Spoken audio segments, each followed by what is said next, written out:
Pasok po kayo, sir. Dahil lang po.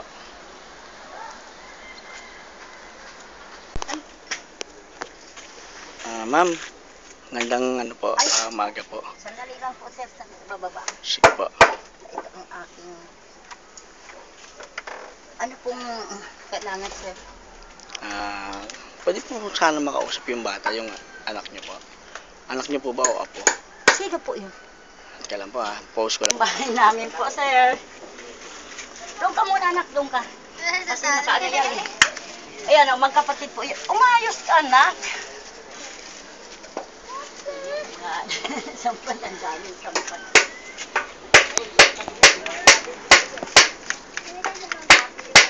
Pasok ka.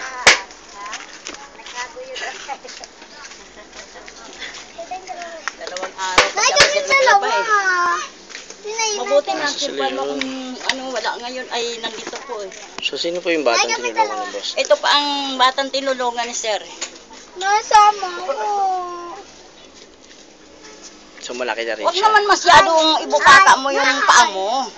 Magkapatid po yung dalawa na yan. Magkapatid po yan. 2 years old, iniwanan ng nanay niya, 1 years old yan. Ako nagpalikas sa kanila. So, ano pong trabaho niyo po ngayon, Nay? Naglalabada, namamalimos, namamasura. Ganun po. So, Opo. nung pagtapos kayong matulungan, ano na pong nagawa niyo? Ano pong pagbabago nangyari po? Yung greenery po sa amin, inano ko po yung kasya namin. Mabot din naman ng mahigit 1 linggo. Okay. Unti namin kinain. Okay po. Tapos pag hindi po ako nakakapamalimos,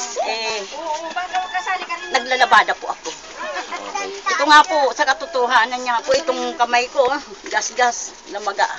2 araw pa ako naglaba eh. Para, may pangkain kami. Okay po. Iyon po. So, yung bata po ba nag-aaral?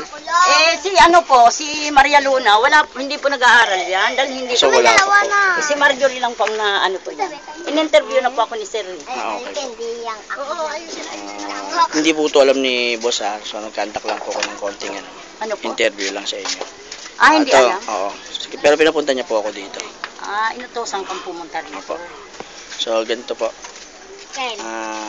Sakali po, patawag kayo. Para ako na lang po babalik din. Kung sakaling ipatawag kami. Babalikan ko po kayo. Opo, sige. Sige po, Naya. Magandang umaga po. Tuloy na po ako. Sige po, maraming salamat sa iyo.